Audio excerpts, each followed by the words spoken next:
Coming in Facebook, coming in YouTube. Hope you guys are having a great day. We're getting ready to start my show called Jimmy Rants over here on Instagram. So get ready, get ready, get ready. I have been gone for a few days. If you have noticed, maybe you didn't notice that I was gone for a few days, but I've been gone for a few days and I'm back. I'm still not 100%, but I am going to give this a go here today.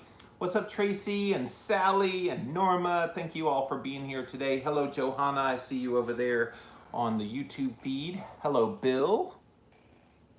So yeah, we're gonna do the Ask Me Anything here today. Tracy said I was worried. Well, Tracy, if you looked at my Facebook page, I talked about where I was sick. So I guess you were worried that the sickness had turned into something bad. And I'm still not out of the woods with this. It's still so weird. I'll talk about it when we get on the main show here in a second. But yeah, I have not been well the last few days. Hello, Amy. Hello, Robert. Sally says, glad to see you back. Hope you're feeling better. Hello, Tammy. Yeah, I'll get into that here on the main show so everybody can hear what's going on. But here we go.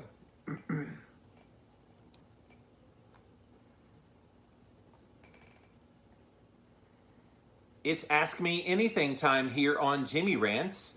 Join us here today. Click on that little box down there in the corner. It'll take you straight to IGTV for today's episode.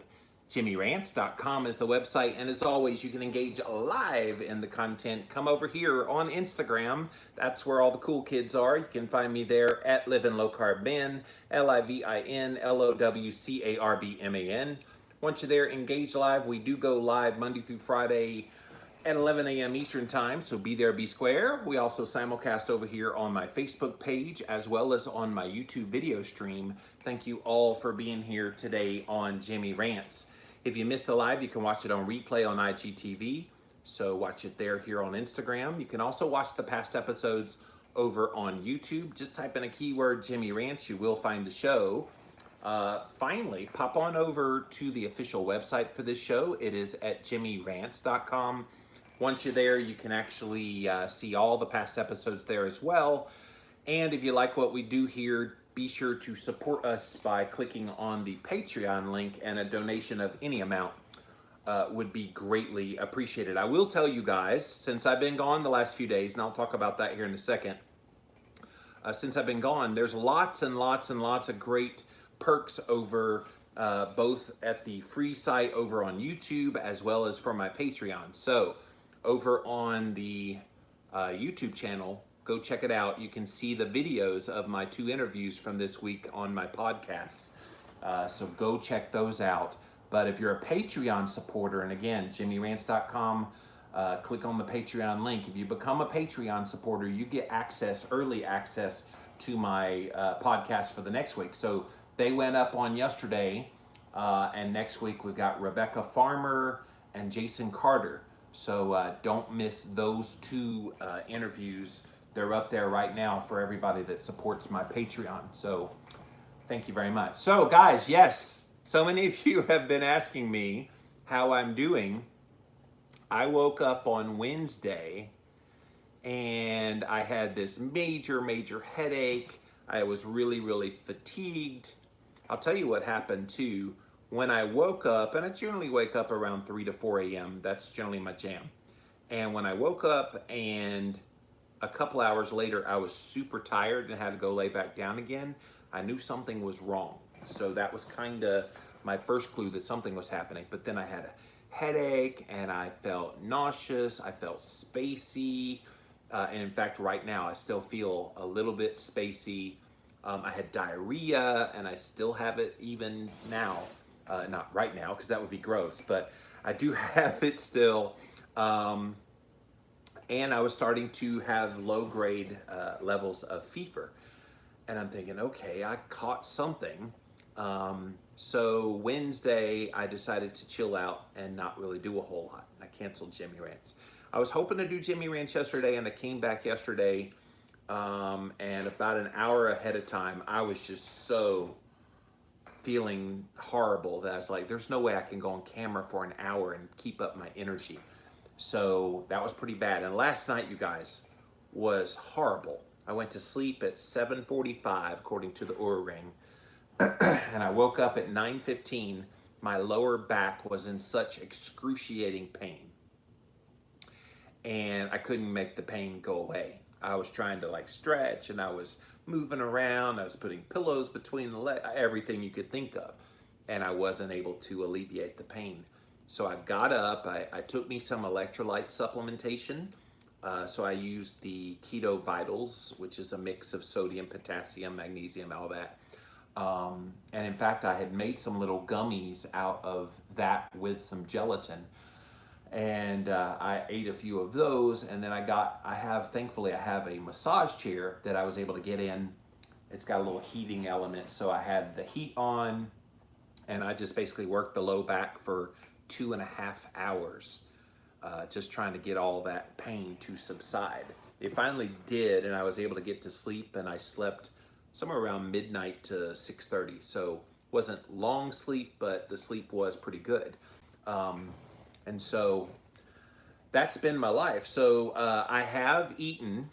Several people, are you eating? I said, yeah. So Wednesday morning I had 2 ribeyes, and that's all I ate the whole day. Yesterday I had the 2 ribeyes in the morning, and then later in the day I thought, okay, my stomach is kind of unsettled. Let me try to eat a little something, and I did. And then went to sleep and had all the issues I just described. Today I've already had 2 ribeyes again. I haven't had, and it's gross, TMI alert if you don't like gross stuff, I haven't had a solid bowel movement in 3 days. It's still runny. So whatever is in there is running its course. I do actually have enough energy. I'll tell you what I have been doing is drinking lots of electrolyte drinks. So I've been pretty much mainlining this stuff to try to help. I'm also just trying to stay plenty hydrated, because when you have diarrhea, you do lose a lot of water. So I'm doing all the things, you guys. Several people have said, well, is it COVID-19? I'm not going to no doctor to see if it's COVID-19. It would have to be like much more severe before I would ever kind of go that route. And I'm hoping it doesn't get more severe, but I don't know what it is, to be honest with you. It could just be a stomach bug. See, we live in the era of COVID-19. If COVID-19 wasn't around, people would be like, oh, you just have a stomach bug. Like, nobody would even think anything of it. They wouldn't think twice about it. They would just say, oh, you just have a stomach bug. Now everything is COVID-19, COVID-19. I know not everything is COVID-19. But that's where I've been the last couple of days. Thank you guys for indulging me. I have missed doing this show, but there was no way I could have come on camera the last couple of days and had the energy to do a full hour of content. So yesterday I did do quite a bit of like on social media content, but coming on camera is a little more intense, energy needed, and mental energy. And I'm even sensing right now I'm struggling just a little bit, just because I'm not full force like I usually am when I come on here. But this is Ask Me Anything, you guys. So this is your day to literally ask me anything you want. So if you have questions about keto, cholesterol, fasting, getting sick to your stomach and what do you do about it? Just kidding. Podcasting, book writing, you name it, just ask your questions. So literally, this is your opportunity to ask me anything. Get your questions ready down there, and when the time comes, I will come to you. But I do have a few articles to bring to you. I will tell you, there was a really big study about saturated fat that came out yesterday that I want to do a whole Jimmy Rants about. Huge study, you guys. So stay tuned on that one. Because I missed the last couple of days, let's see how I feel on the weekend. And if I feel pretty good, I may try to sneak that one in on the weekend as a Jimmy Rants, because I missed the last 2 days. So, all right, so let's get to a few of these articles first. And again, I'm going to come to you guys here in just a moment to answer your questions. But this first one is a study neck gaiters may actually increase COVID-19 transmission, according to a study. So, you know, those people that have the bandanas and then they kind of go down to their neck, they are finding that those kind of masks are actually increasing the risk of COVID-19 transmission. The analysis was carried out by researchers at Duke University School of Medicine. I will tell you, my Keto Clarity co-author and Cholesterol Clarity co-author, Dr. Eric Westman, was a part of this research. And they were relying on the optimal measurement method that uses a laser beam and cell phone camera to track the number of droplets that emerged from an individual while they wore a mask. Of the 14 different masks that they wore, the two that were the least effective were a bandana and what the researchers refer to as a neck fleece, also known as a neck gaiter. The most secure mask is an N95, led to a droplet transmission of below 0.1%. Handmade cotton and propylene masks, some of which were made from apron material, also proved to be pretty effective. Droplet transmission between 0.1 to 0.4%. One mask, which was knitted, released a higher number of droplets, 0.1 to 0.6%. None of the masks compared with the neck fleece, which had a 110% droplet transmission, 10% higher than not wearing a mask at all. In other words, wearing the little gaiter, the neck gaiter, was actually far worse than if you didn't wear a mask at all. That was really interesting. So these are the 14 masks that they tested, and that way you can see what they look like. You know, this is one of the challenges of the just wear a mask crowd. It's okay to tell people just wear a mask, but if you're not giving them instruction about what a better mask is, no, just wear any old mask, it's better than nothing. Well, research is now showing, no, it's not. If you're wearing the neck gaiter one, which would be this one right here, I think that's also a neck gaiter, but that's the bandana. These do not provide as much protection from spreading COVID-19 or having it, I guess, make you susceptible. And this is something that's been kind of a disappointing part of the conversation when it comes to wearing a mask is, okay, well, what about those people that wearing a mask it's not really doing anything, or it's worse? And that's what this study found. So I thought you guys find that interesting. And again, Dr. Westman was a part of that study. Morality pills may be the U.S.'s best shot at ending the coronavirus pandemic, according to one ethicist. You're not going to believe this, you guys. There is a call right now for scientists to come up with a pill that will compel you to good behavior. I'm not kidding you. That is what they're calling for. And they're saying that it needs to be forced on people who refuse to wear a mask, who refuse to take a vaccine, who refuse to do all the things. They want to use a psychoactive substance to get you to, quote, do the right thing. I'm not kidding you. Oxytocin, the chemical that, among other things, can induce labor, increase the bond between mother and child, may cause a person to become more empathetic and altruistic, more giving and generous. These substances have been shown to lower aggressive behavior in those with an antisocial personality disorder and to improve the ability of sociopaths to recognize emotion in others. They actually want to put this morality pill into people to make them wear a mask and take the vaccine. I'm not kidding you, right there. Morality pills. That's what they're calling for. What has the world gone to, you guys? Have you heard about the hand sanitizers? Hand sanitizers are not doing very well for people right now. We've been told, keep your distance, wash your hands, but when you don't have ability to wash your hands, use hand sanitizer. Well, they're finding all kinds of toxins in these hand sanitizers. The FDA adds lots of new products to its do not use list. So this was just this week on Wednesday. The FDA announced certain hand sanitizers have tested positive for one propanol, a toxin that will depress the central nervous system. Isn't that great? I could go through all this, but you could go look this up online. And these things aren't without risk. And that's part of the problem of telling people, kind of like the mask issue earlier, where they said just wear a mask. Well, if you do the neck gaiter mask, it's worse than if you wore no mask at all. Wash your hands, but if you can't wash your hands, use hand sanitizer. Well, people are using that, but they're getting toxicity and it's harming their central nervous system. Like, are we playing the lesser of two evils, or what is the deal here? Something to think about. So there's brand new research looking at a ketogenic diet as it relates to COVID-19. Johns Hopkins University announced the launch of a new clinical research trial on the use of a keto diet for intubated critical care COVID-19. And so they went over some of the benefits that a ketogenic state can put you in. So they're aiming to look at the beneficial use of keto for COVID-19 patients that are in critical care.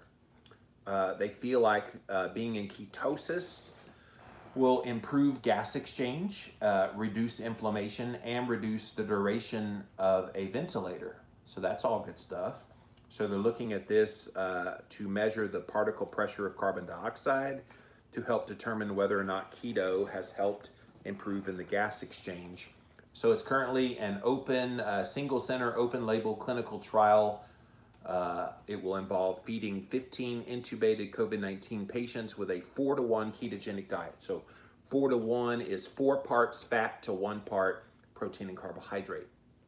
And so very, very high diet. And so they're trying to see once within 48 hours of intubation, if they start feeding the patients this, if they'll see any results. So it's estimated to begin just under a month from now, on September the 1st, and it's going to be completed by the end of the year. So that's really interesting if they could find some benefit that keto could provide these patients with COVID-19.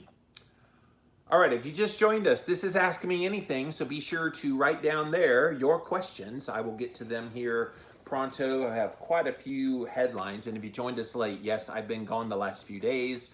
I have not been feeling well, mostly diarrhea and being really weak.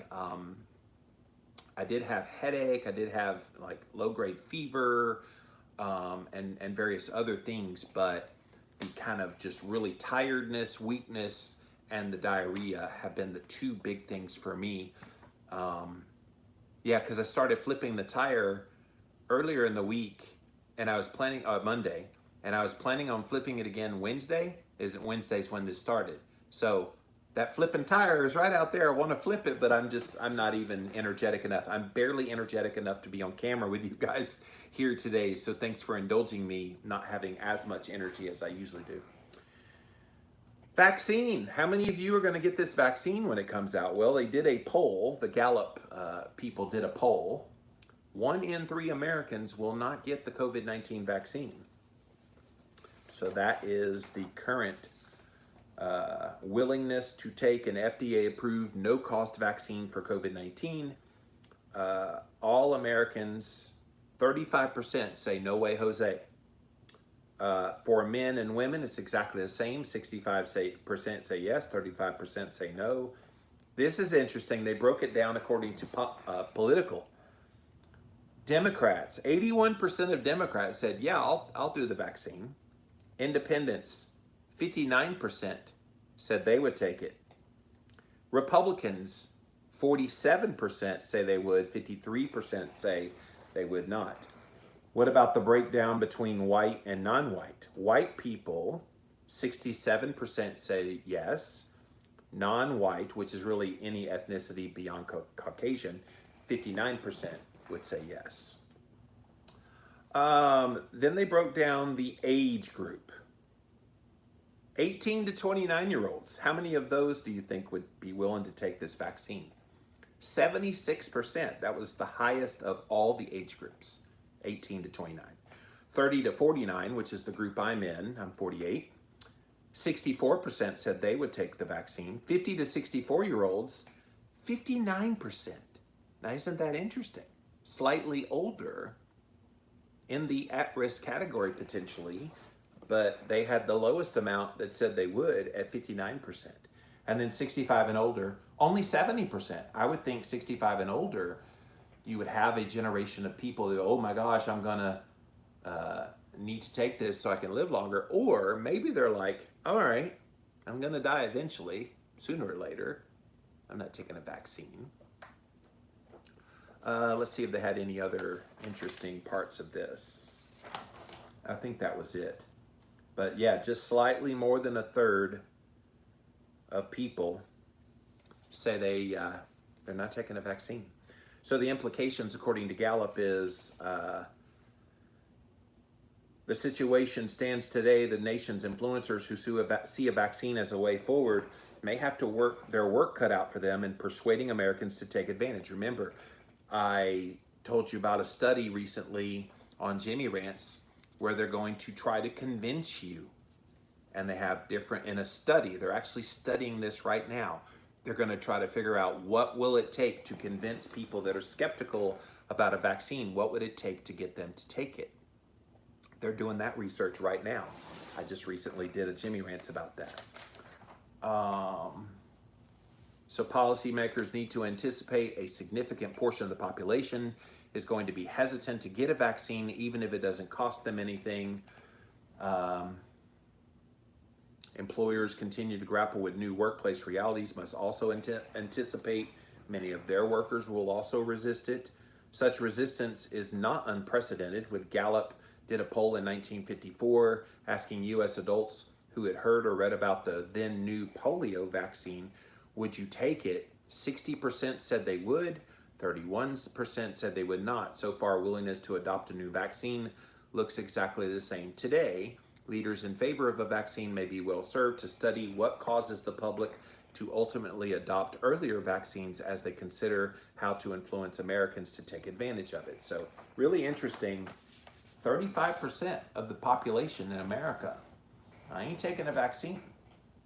And this is more than just those people that get lambasted as anti-vaxxers. This is everyday people. All right, a couple more really good ones here. Mexico. Have you heard about what's happened in Mexico? One of the states, and I'm going to slaughter it. It's spelled Oaxaca, Oaxaca. I don't know how you say it.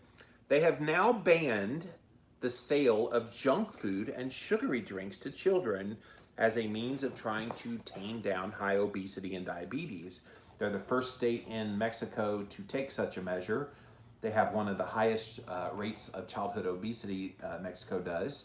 People breaking the law, get this, breaking the law can be fined or have their businesses closed, and reoffenders will go to jail. That's amazing. And so they're getting serious about this, you guys. 73% of the Mexican population is overweight. And in 1996, that was 1/5. So they went from 20% in 1996, 24 years later, they're now at 73%. Mexicans consume a lot of carbonated beverages per person than any other nation, so they're drinking a lot of Coke. And this specific state in the Mexican state with the highest child obesity rate and the second highest rate in adults. So the passing of the law was greeted with applause from lawmakers, and they said they're not trying to harm shop owners or street sellers.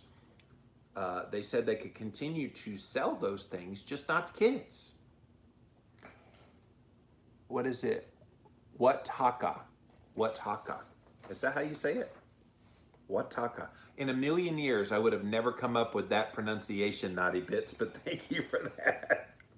In 2014, Mexico had introduced a tax on sugary drinks and junk food, but it had so far stopped short of banning such sale. So, really, really interesting. And finally, then we're going to come to you guys with your questions. I had no questions ahead of time, so it's all you guys here today. This is Ask Me Anything. Literally, get your questions ready.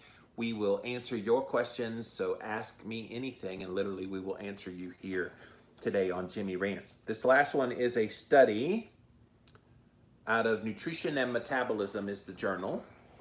Effects of weight loss during a very low carbohydrate diet on specific adipose tissue deposits and insulin sensitivity in older adults with obesity. So they did a randomized controlled trial. And older adults are usually forgotten. Well, they're already older, they're already down the metabolic pathway that's going to lead them to disease, so why should we do anything? Study finds why you should do it. Insulin resistance and the accumulation of adipose tissue places aging adults with obesity at a high risk of cardiometabolic disease. A very low carbohydrate diet may be a means of promoting fat loss from the visceral cavity and skeletal muscle without compromising their lean muscle mass. And it also improves insulin sensitivity in aging adults. So they wanted to see if it promoted a very low carbohydrate diet, ketogenic diet, if it promoted a greater loss of total fat, preserve lean mass, and improve insulin sensitivity as compared to the standard high carb, low fat diet in older adults with obesity. So what they did was they took 34 men and women between the ages of 60 to 75. All of them were obese with a BMI of 30 to 40 kilograms.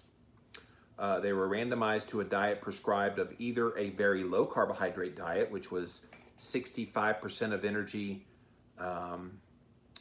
coming from from fat and protein, or a low fat diet, which was 55% carbohydrate for 8 weeks. So over a period of 8 weeks, they wanted to see what would happen. They did DEXA scans, they did MRI, they did insulin sensitivity and lipids by a fasting blood draw. Patients lost on average 9.7 pounds and 2% in total fat following the very low carb diet and low fat diet respectively. The very low carb diet experienced threefold greater loss in their visceral fat though, as compared to the low fat diet. Huge. And a greater decrease in thigh IMAT, which is just another advanced way of looking at some of the visceral fat. The very low carbohydrate diet group also significantly had greater loss of total fat mass over the 8-week period, and had greater increases in insulin sensitivity and HDL cholesterol, which is the good cholesterol, decreases in fasting insulin and triglycerides as compared to the low fat diet group. So yet another study showing the efficacy of a very low carb ketogenic diet as it relates to insulin sensitivity and fat loss. And in that population was the older crowd. So those were 60 to 75-year-olds that they were testing this, and a very low carbohydrate diet actually improved them. So don't you dare let anybody ever tell you, well, I'm too old to try that keto thing. I'm too old to try to do anything because nothing's gonna work. Wanna bet? We now have research, again in the Nutrition and Metabolism journal, that says otherwise. All right, guys, let's come over to you guys. Looks like I did have a couple of questions come in here. Would you get tested for COVID? So I suppose if I had the traditional symptoms of COVID, and if you joined us late, I have been out of commission the last few days. I'll be honest with you, I'm on camera right now and I'm feeling very weak. And I really want to do this Ask Me Anything today, because you take away Jimmy Rants, you take away a part of me a little bit. But I started having symptoms of headache and low-grade fever, like 99.34. I had diarrhea has been persistent. I've been very fatigued. I think I slept on Wednesday a total of about 12, 13 hours. And it just hit me hard. And remember, those of you that watch me all the time, this happened to me about 2.5, 3 months ago, where I had that one day, no diarrhea, but I had the one day where I was just incredibly tired and it hit me hard. Well, that's what it felt like on Wednesday, except I had the added bonus of a headache and the diarrhea. And then, yeah, it persisted all day yesterday, and it's persisting today. This is the best I've felt in a few days, and I have been electrolyting up. And so I'm doing all the things that I can. To your question, absolutely I would if I felt like I needed to get tested. I have had the antibodies tested, and I'm free of antibodies. I don't have the antibodies. But yeah, I guess I would if I felt like I had COVID. All right. What about kidney stones appearing in people who are older and they start eating keto? That's a great question, Joshua. And I remember I used to do a podcast, Keto Talk podcast with Dr. Adam Nally. And I remember bringing that to Adam's attention when we got some questions about that. He said something about kidney stones that I did not know. He said, do you know I can always tell people who cheat on their ketogenic diet? And I'm like, how? He said, they get a kidney stone. And he said, generally, if you stay on keto and you stick with it, then you don't get kidney stones. But if the kidney stones appear, whether you're older or not, if they appear, it means they were on keto, got in a ketogenic state, got off of keto with a cheat, and even if they got back on, that going off plan actually can lead to kidney stone production. I thought, wow, that is really interesting. Now, there's lots of reasons why kidney stones would develop, and many people have talked about that over the years, but I just thought that would be interesting for you to hear. So thank you for that question. All right, let's come to you guys. We're going to come over here first to my Instagram page, then over to Facebook, finally over to YouTube. Thank you all for being here today on Jimmy Rants. JimmyRants.com is the website. Haggai says, have you ever had your testosterone levels checked and considered testosterone replacement therapy? So I'll answer the second one first. Yes, I have considered testosterone replacement therapy, but then before I did that, I thought, okay, let's see what I can do lifestyle and nutrition wise. So I'll tell you one thing that was very profound for me regarding my testosterone. I had it run early last year, like February last year. And my total testosterone was somewhere around like 350, 400. It was low. But a man in his upper 40s, you would expect that. But that was also the exact same time that I decided to shift over to more of a carnivore diet. So I've been eating carnivore now for about a year and a half, just almost, over a year and a half now. And something pretty radical happened when I tested again in July. Now, keep in mind, I also was slowing down in my work at the time, getting ready for the sabbatical. But when I tested my testosterone levels after, what would that have been, about 6 months on carnivore, they had gone up to 700. So I realized at that point, I didn't need a testosterone replacement. My body knows how to make testosterone. What I needed to do was fuel it well and de-stress and do all the things. So for me, no, it is not an option. I feel like naturally you can probably get there. Most people that opt for testosterone replacement therapy, you're gonna be on it for the rest of your life. And I don't think they've fully exhausted all the ways that you can raise your testosterone naturally. So I would be hesitant about that. I remember having a long conversation with Dr. Ron Rosedale about this at one time. He's like, dude, avoid it, avoid it, avoid it as much as you can. He said, yeah, you'll feel good. You'll get all the feels. You get all the everything that you get from that. But he said, it's not the be all end all. He said, try to work it from the other angle. Don't take testosterone replacement to lose weight and to feel more manly. Don't do it that way. He said, do all the things you can to make your testosterone go higher. And there's some supplements that are out there. In fact, I was just pitched one this morning on Instagram. There was an ad, and it was like, boost your testosterone levels naturally, guys, and get back that vigor you had in your 20s. I'm like, I didn't have much vigor in my 20s either, so that's not a selling point for me. But thank you for that question.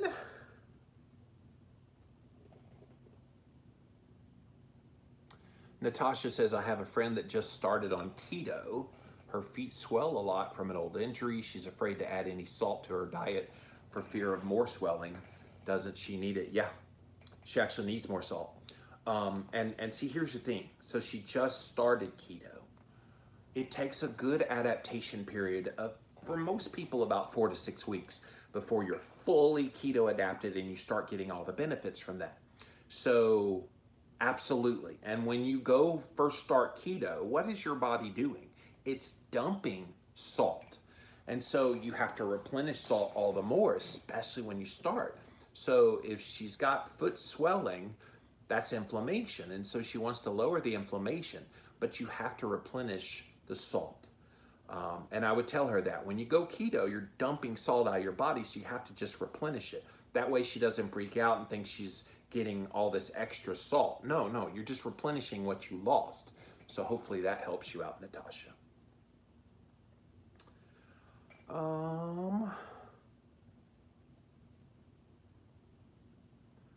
Joshua wants to know, does keto help with a fatty liver disease? I know good nutrition will help, but would keto be especially good? Keto is the answer to fatty liver disease. Fatty liver disease, we need to look at it as just another manifestation of insulin resistance. Fatty liver, people mistakenly think fatty liver is from eating too much fat. Au contraire.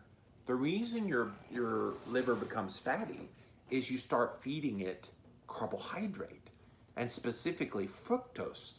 And I remember all those Coca-Colas I used to drink, 16 cans of 12-ounce cans of Coca-Cola a day, which had 45 grams of high fructose corn syrup.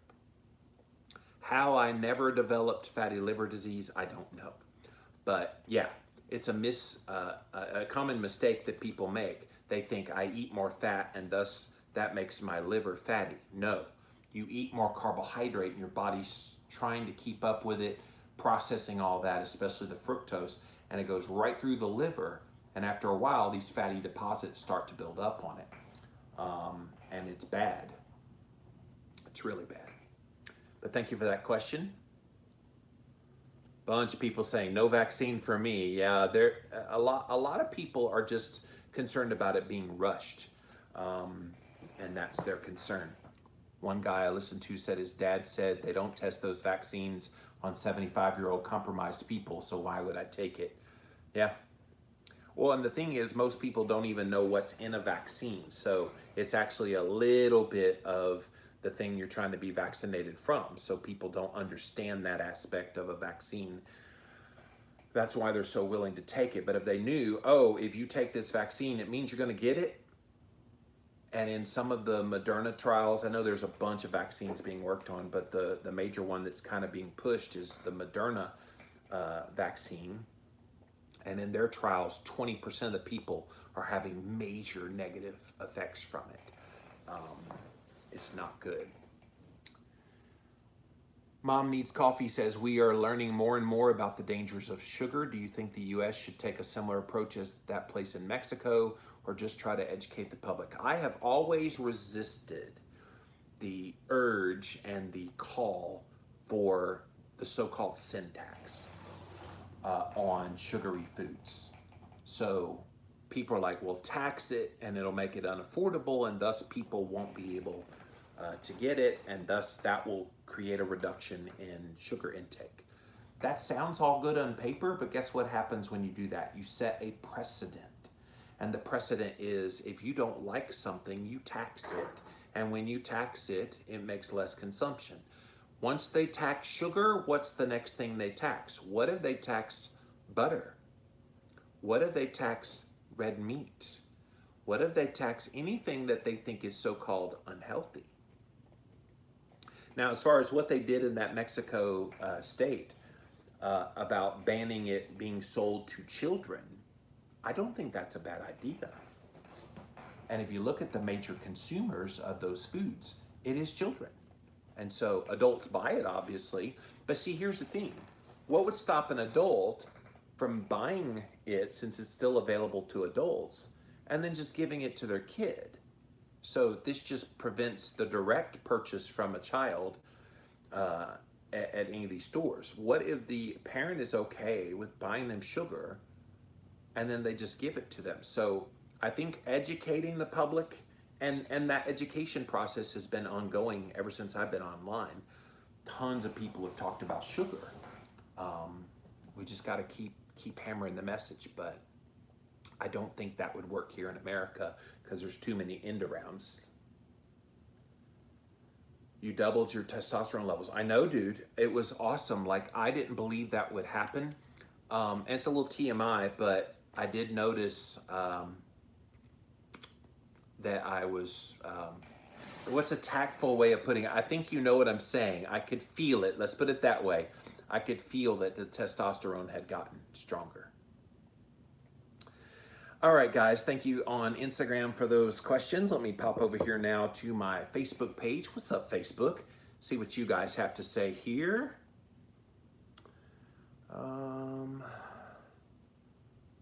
Does the dawn phenomenon, higher blood glucose in the morning, change, or does it go through cycles in your keto lifestyle? Sometimes it's higher for a while, sometimes it's lower. Great question. So yes, higher levels of blood glucose in the morning, people freak out about. It's actually an incredibly normal aspect of people that go keto. Not everybody that goes keto has the higher blood sugar in the morning, but you have to look at it as your body is responding to the glucose dependent functions of the body. So if you have this higher blood glucose in the morning, and then suddenly things normalize for a little while, Hank, and you're able to have normal blood sugars in the morning, but then suddenly you see it back up again, just know your body is adjusting to what it needs. Maybe in those times when it was lower, your body was able to get the blood glucose that it needed for the glucose dependent functions in the body from other sources without it having to be stored up. But when you wake up in the morning, you do tend to have higher blood glucose, and it stands to reason. The cortisol response that helps to wake you up raises your blood sugar levels, which then raises insulin slightly as well. So in the morning time is when you are most insulin resistant. This is why it's so amazing to me. People wake up in the morning, and what's the first thing, I'm talking about regular everyday people, what's the first thing they do? They pour a glass of fat-free milk into some cereal, breakfast cereal, have some orange juice, maybe a bagel, maybe a banana. It's carb, carb, carb, carb, carb. At the very moment of the day when their body has plenty of glucose in it. This is the ironic thing. You have higher glucose in the morning, and yet all those people that have the same thing, but then they add more glucose on top of it, are just setting themselves up for failure. This is why eating bacon and eggs is totally good, because when you have that higher glucose in the morning, that's not going to raise glucose. But then a few hours later, once the glucose dependent functions of the body get all served, you've got the nutrition you need to help you fast pretty much the whole day. So yeah, you will go through cycles of that, and it's okay. Just know that it's a good thing in the context of the totality of your blood sugar. It's just that one point in the day where people freak out, and the rest of the day it's completely normal. In the 80s, maybe even in the 70s, but that 110 in the morning freaks people out. Tracy says, I've lost a significant amount of weight, yet I still have more to lose. I still have family members that make fat jokes about me. Have you ever had this happen? So frustrated because I'm not the same old fat chick. Yeah, it is a disgraceful part of our culture that we expect people to reach perfection once they start on a weight loss or health journey. I have never understood that concept of thinking that we needed to be perfect in order to be better. In my opinion, if you used to weigh 300 pounds and you now weigh 250 pounds, but your goal is 200 pounds or whatever, I'm just making up a bunch of numbers, you lost 50 pounds. You're in a far better place than you were at 300 pounds. I don't understand why we don't celebrate people, especially people still engaged. This is what I did a whole kind of rant last week on Ask Me Anything on Jimmy Rants. If you missed it last week, go watch it again.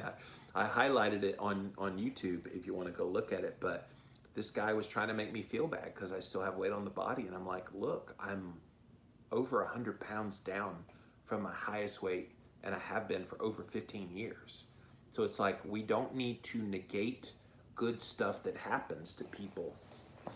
But you can't control, unfortunately, family especially, Tracy. You can't control how they're going to respond. You just have to remind them from whence you came, and just smile and realize you're doing something good for yourself. And keep in mind this too, it's a psychological ploy. If they make you feel bad about how you feel, it makes them feel better for not doing anything at all. Like, that's something to consider, that those who tend to be the loudest critics of those who are doing something about their weight and health tend to be the ones that don't want to change ever.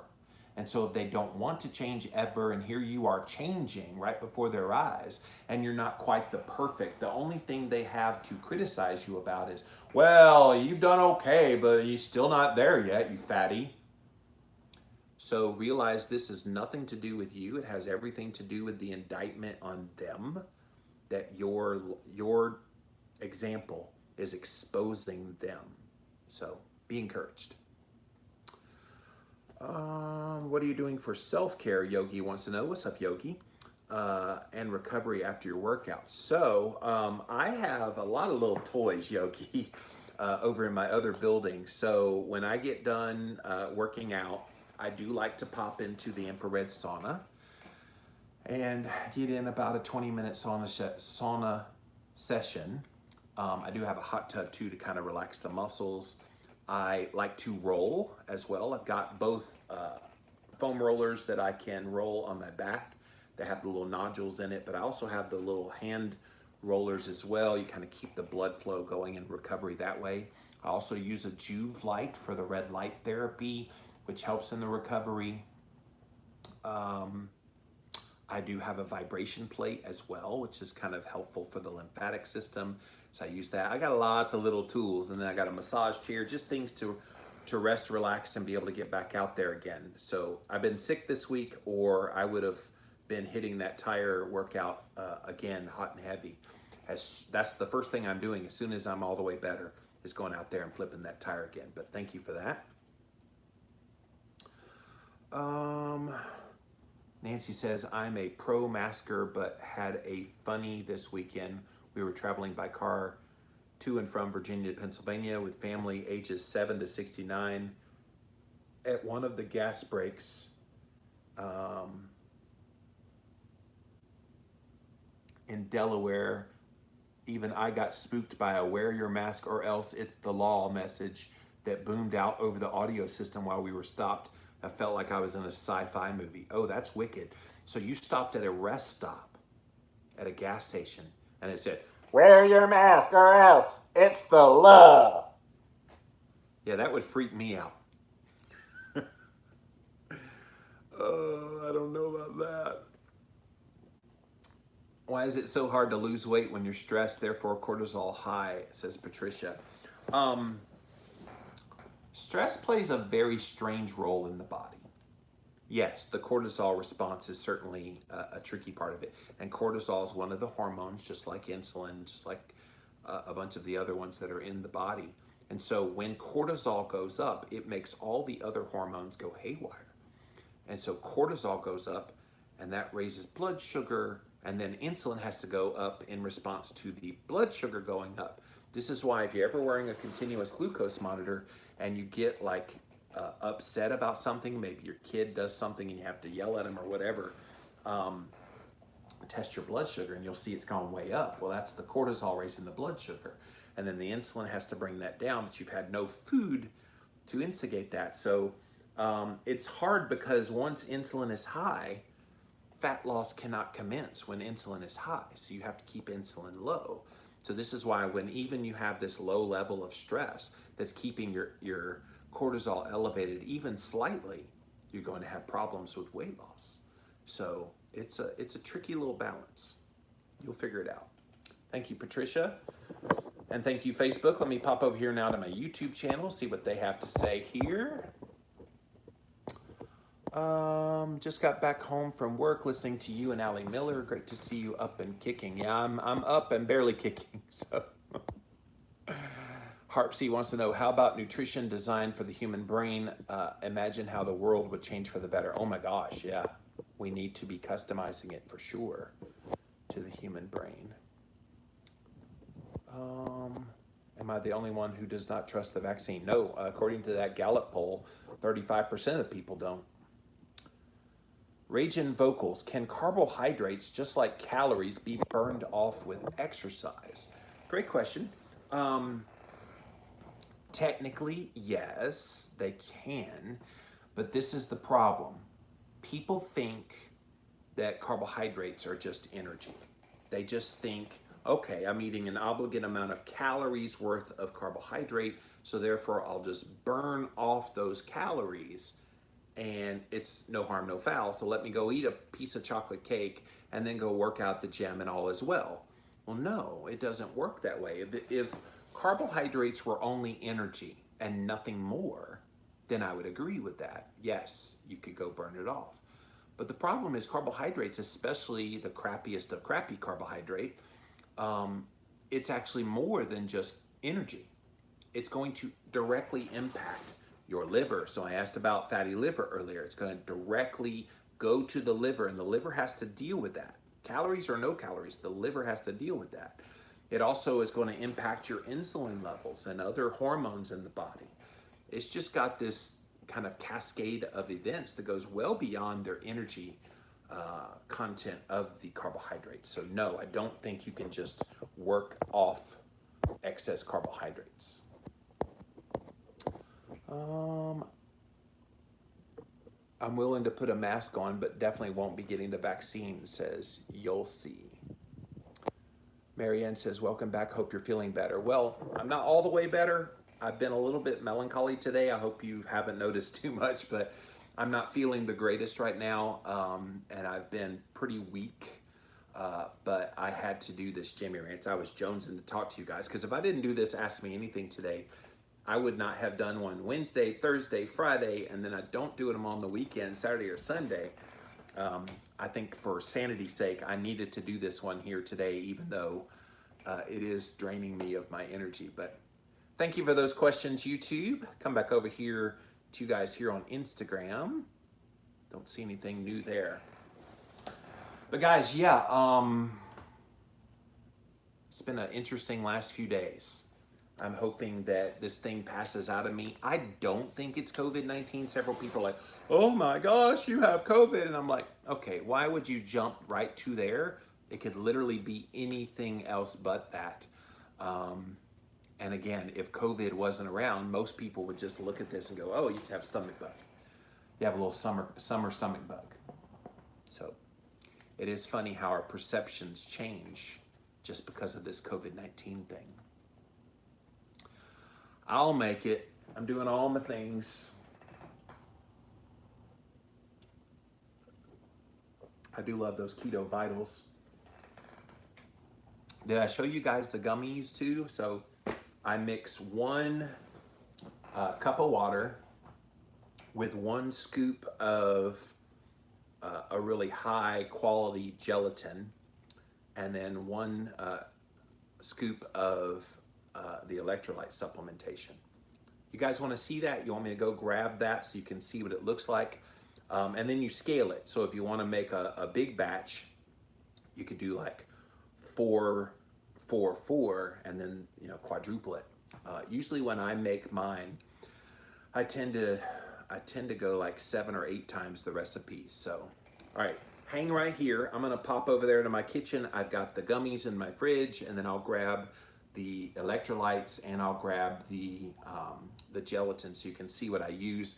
They're not a sponsor or anything. I just like them. So hang on a second, I'll be right back. Just one moment, please.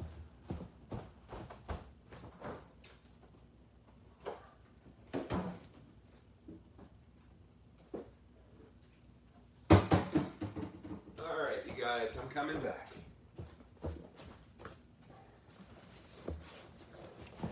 Okay, so yes, you take 1 scoop of this beef gelatin. I've got this one from Vital Proteins. I also use one from a company called Further Food. So there you go. And then I use the electrolyte supplementation called Keto Vitals, which is like a flavored one. So there's Keto Vitals.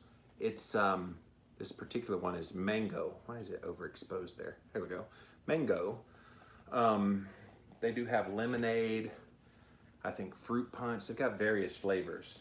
But I take 1 cup of water, 1 scoop of the gelatin, 1 scoop of the electrolytes, and then I multiply it. So like I said, I do usually like an 8 times batch. So then I pour it into just a molding dish. Some people like to put them in little molding things. Like I've got these little molding things that look like hearts. So when they pop out, they're little heart gummies. I don't need it to be fancy. I just want it to be expedient to get in my body. So I just pour it in this big dish. And then after about 3 hours, it's hard enough for me to slice. And so that then I make these little gummy things. See? Watch it wiggle, see it jiggle. I know, I'm showing my age with that jingle, but you eat it, and I get the electrolyte supplementation, along with some good collagen in there. And the Vital Proteins guys, they use grass-fed beef, pasture-raised, good for your skin, hair, nails, joints. So if you don't use gelatin already, this is a creative way to mix both gelatin with some electrolyte supplementation.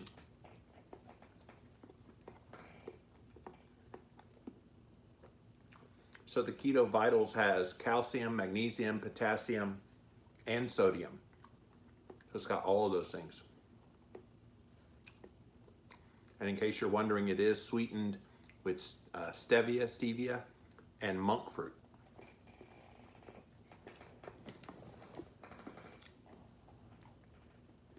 So good.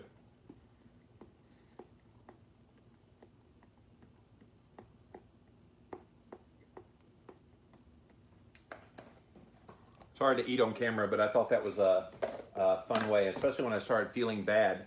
First thing I did was made a batch of these so that I could just pop these, because I was afraid I wouldn't be able to eat while I was sick. And so those are at least sources of protein. I want to say the beef gelatin, was it 20 grams of protein? And of course it's the complete amino acids because it's from beef. So animal-based amino acids, animal-based proteins are complete proteins, so you get kind of the complete profile. You wouldn't want to subsist on those things, but if you couldn't eat anything, you definitely could eat.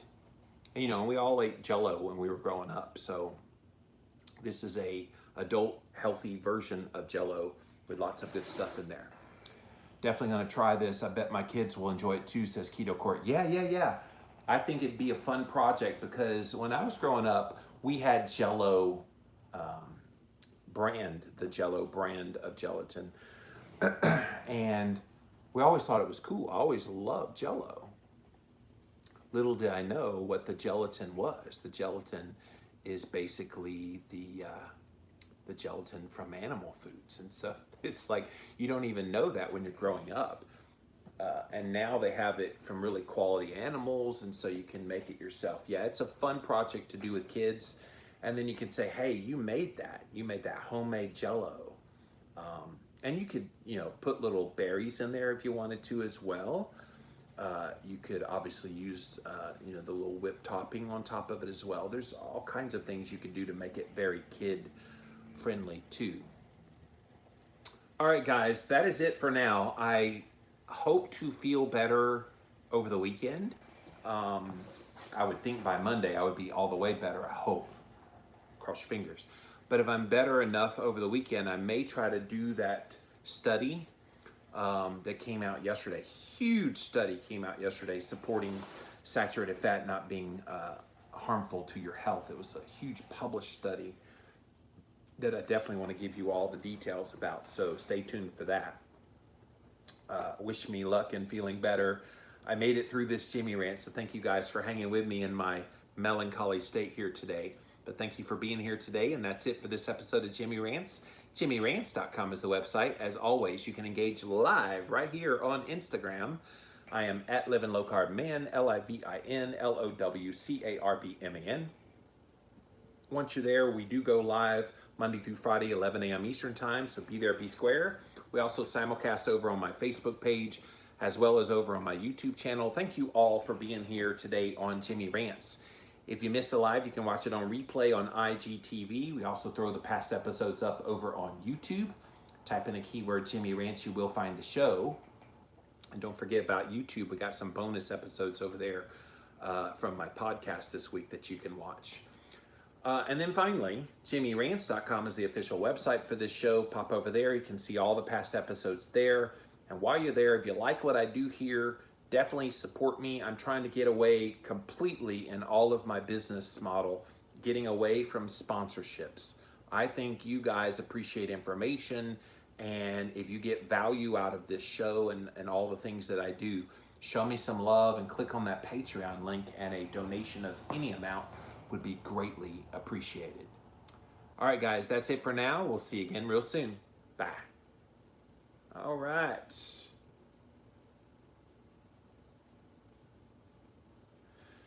So is it weird that I don't think that went by an hour? Is it weird that it was just kind of surreal? I guess I haven't done it in a few days. I'm just like, wow, I'm so anxious to get this going. And yeah. I'm gonna eat some more gelatins. They're really good.